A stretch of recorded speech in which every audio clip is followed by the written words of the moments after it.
In the NFL, when you routinely have teams that come up short in the playoffs, it's easy to yell, they need to blow it all up, they need to rebuild and start over. But the big issue with rebuilding in the NFL, unlike the NBA, is that it takes more than just one player to turn around the franchise in the NFL. It's 11 players on that field on both sides of the ball. Drafting a franchise-changing quarterback or a elite pass rusher is not going to completely turn around the fortunes of your franchise like it would be if you draft a elite point guard or a high scoring small forward in the NBA, because it's 5 players on the court at a time, which means that in the NBA, one player has a greater impact on the team's success than what one player has on the team's ability to win in the playoffs in the NFL. And there are other factors that goes into how far a team can go in the playoffs, such as coaching, how well the general manager is able to build up a team. Tanking does not work in the NFL. There has never been a single team in the history of the NFL that has tanked and has won a Super Bowl after. If you're bad, it's not because you are intentionally trying to lose games. You just are bad enough to be in position to get the first overall pick. But for the teams that have tanked in the past, like the Miami Dolphins when they were tanking for Tua, or the Cleveland Browns when they first hired Hugh Jackson and they went overboard with analytics, tanking did not lead those teams to any success at all. And the Jaguars, the New York Jets, you essentially can say that those two franchises have been tanking for the better part of a decade and still haven't had a lot of postseason success to show for it. Tanking in the NFL is something that fans like the idea of because it sounds good. The trade all of your star players, get a bunch of draft picks.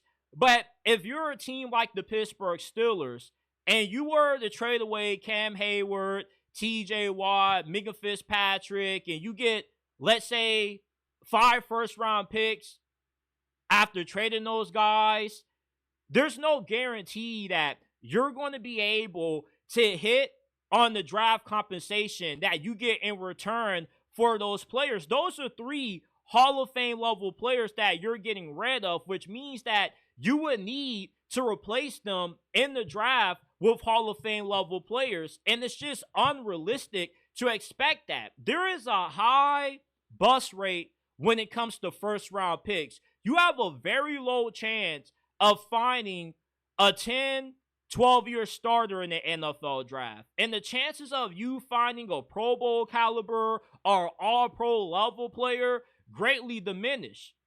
And even if you are able to find a Hall of Fame level player, what's the likelihood that you find 2 or 3 of them in one draft? Very low.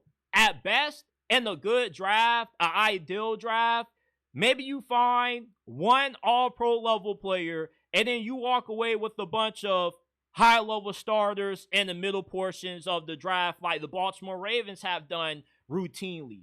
But tanking in the NFL doesn't equate to success like how fans think that it does, because this isn't the NBA. You need more than 1, 2, or 3 players to be a Super Bowl caliber team. And not every team that has been successful has only done it through building through the draft. We saw the Rams take an all-in approach and win a Super Bowl with it when they pretty much said, fuck those picks. They traded those draft picks for proven players. There are different ways to winning a Super Bowl than just trading away all of your star players, blowing your team up, and starting over from scratch again. And if you're coming up short in the playoffs, like the Steelers, the Buffalo Bills, and the Baltimore Ravens have these last couple of years, it's not you needing to blow it all up. It's more so you're just maybe one or two components away from finally getting over the hump. Why would you reset the process, have to rebuild for another 3 to 4 years with no guarantee that after the rebuild is over, that still is going to be enough to get you over the hump? And when you think of some of the best franchises in the NFL that have consistently been in the championship conversation, that consistently make it to the playoffs, such as the Packers, the Steelers, the Ravens, the Bills, the Eagles, what all 5 of those teams have in common is that they never once rebuild intentionally. They never said, you know what, this isn't working. Let's just blow it all up and start over again. And when you're in a situation like the Pittsburgh Steelers are, where your playoff shortcomings are due to you just not having good quarterback play, when you get that quarterback, but you just trade away all of the star players that you had, you put him in a more unfavorable position to develop and reach his potential, because now you're banking on you being able to build up another good team with no guarantee that the guys that you're going to be drafting to replace those Hall of Fame level players that you had, if you were to get rid of them, you're going to be able to hit on those picks. Tanking sounds good from an idealistic standpoint when you think about tanking in the NBA, but when has tanking in the NBA even worked? There's a bunch of teams that have been tanking for years. The Hornets, the Pistons, and they still haven't really had a lot of success in the postseason. So if tanking doesn't work in the NBA, what makes you think that it's going to work in the NFL when you need more than just 1 or 2 players to win a Super Bowl? And you don't need the tank for a bunch of first-round picks to find high-level players. Jalen Hurts was a second-round pick. He's one of the best quarterbacks in the league. Lamar Jackson was drafted in the final pick of the first round in 2018 by the Ravens when they traded up with Philly to get him.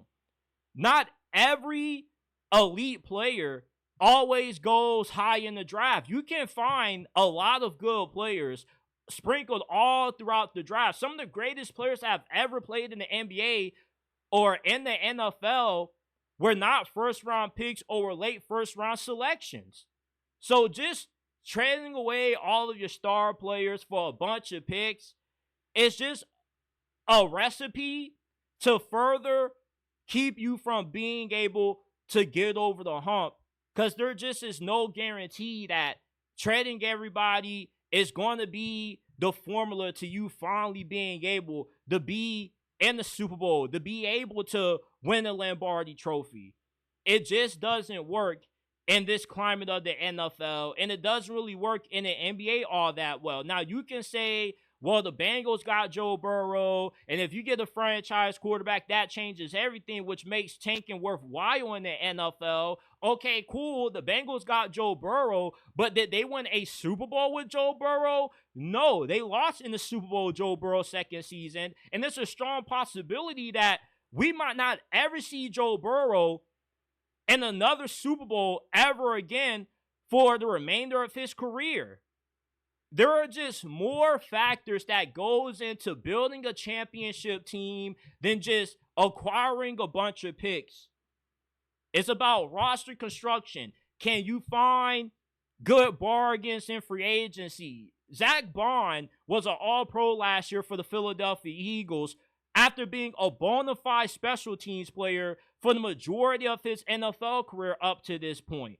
You have to be able to make good free agency signings, get able to get guys that over exceed expectations relative to the contract value that you have for them in free agency. You got to be able to hit on your late round picks. Your early picks got to work out.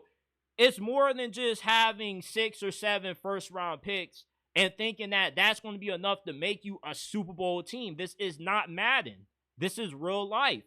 And even then, maybe the issue isn't that you don't have a talented enough team to get over the hump. Maybe you don't have the right head coach.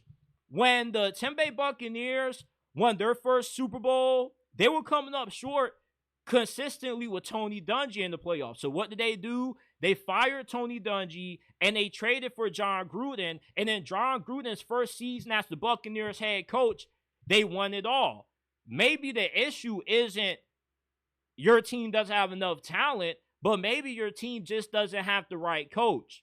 But rebuilding in the NFL, when you already have a playoff caliber team, it's just so stupid to me. Because you could be one or two components away from finally being able to hoist that Lombardi trophy. But if you blow it all up for the sake of getting a bunch of draft capital and you're banking on you hitting on all of those first round picks, which the statistics and analytics show you have a higher chance of drafting a bust than you do of finding an all-pro player in the first round, which is why just trading all of your good players for the sake of getting draft picks is why taking in the NFL does not work. Because you could disassemble a consistent playoff team that could be one or two pieces away, and then you rebuild, and then you miss on a bunch of draft picks, and now you're 3-6 years away from being a Super Bowl contender again.